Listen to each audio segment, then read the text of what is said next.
रहीम अस्सलाम वालेकुम। आज हम बनाने वाले हैं अंडा बटर मसाला। बहुत ही मज़े की ये रेसिपी है, तो चलिए उसको बनाना शुरू करते हैं। सबसे पहले हमें उसका पेस्ट बना लेना है। तो एक पैन लेंगे, उसमें 2 चम्मच ऑयल डालेंगे। ऑयल डालने के बाद हम उसमें 1 क्यूब जितना बटर डालेंगे।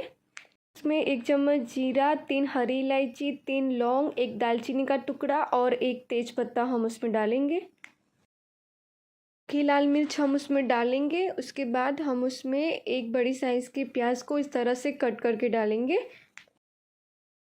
इसको भी हमें अच्छे से मिक्स कर लेना है और मीडियम टू लो फ्लेम पर प्याज को भी हम 1 से 2 मिनट के लिए सौते कर लेंगे। ये अच्छे से सौते हो गई है, तब हम उसमें 5 से 6 काजू डालेंगे। उसमें 2 मीडियम साइज़ के टमाटर को भी इस तरह से कट करके उसमें डालेंगे। 1.5 चम्मच लाल मिर्च का पाउडर और 1 चम्मच हम उसमें नमक डालेंगे। थोड़ा सा पानी डालकर हमें सबको अच्छे से मिला देना है। फिर हम उसमें 1.5 चम्मच जितना अदरक और लहसुन का पेस्ट भी डालेंगे और उसको भी हमें अच्छे से मिला देना है।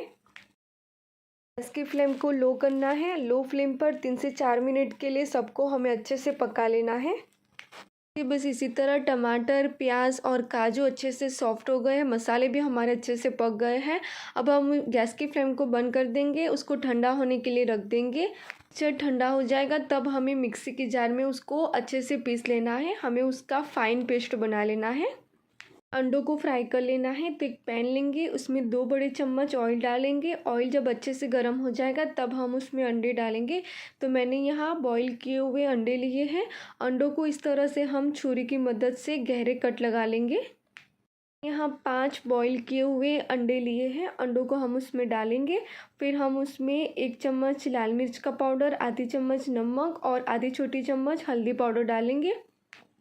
अंडों को मसाले के साथ अच्छे से मिक्स कर लेना है और 1 मिनट के लिए हम अंडों को मसालों के साथ फ्राई कर लेंगे। हमारे अंडे भी अच्छे से फ्राई हो गए हैं, अब हम उसको भी निकाल लेंगे।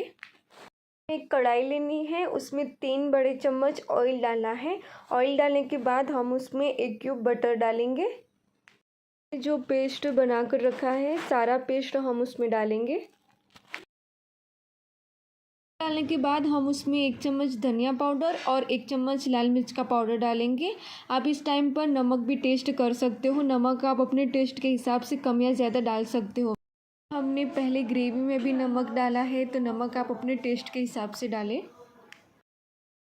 हमें उसकी लीड बंद कर देनी है मीडियम टू लो फ्लेम पर। जब तक तेल उसका सेपरेट नहीं होता तब तक हमें मसालों को अच्छे से भुनना है। देखिए, बस इसी तरह मसालों की अच्छे से भुनाई हो गई है, तेल भी ऊपर आ गया है। अब हमें एक बार उसको अच्छे से मिक्स कर देना है। फिर हमें उसमें 1 चम्मच कसूरी मेथी और आधी चम्मच गरम मसाला डालना है और उसको भी हमें अच्छे से मिक्स कर देना है। हमें उसमें आधा कप जितना पानी डालना है। पानी भी अपने हिसाब से कम या ज़्यादा कर सकते हो। आपको जितनी ग्रेवी चाहिए उतना आप पानी उसमें डाल सकते हो। अब हमें उसमें अंडे डाल देने हैं। तो हमने जो अंडों को फ्राई करके रखा है वो सारे अंडे हम उसमें डाल देंगे। लास्ट में हम ऊपर से थोड़ा बारीक कटा हुआ हरा धनिया डाल देंगे और ये हमारा रेस्टोरेंट स्टाइल एग बटर मसाला बनकर तैयार है। टेस्ट बहुत ही मज़े का, बहुत ही डिलीशियस है। आप उसको रोटी साथ, पराठे के साथ, चपाती के साथ या फिर चावल के साथ उसको सर्व कर सकते हो। ये बहुत ही मज़े का लगता है। अगर आपको मेरी ये रेसिपी पसंद आई हो तो लाइक कीजिए, शेयर कीजिए और मेरे चैनल को सब्सक्राइब कीजिए। अल्लाह हाफिज़।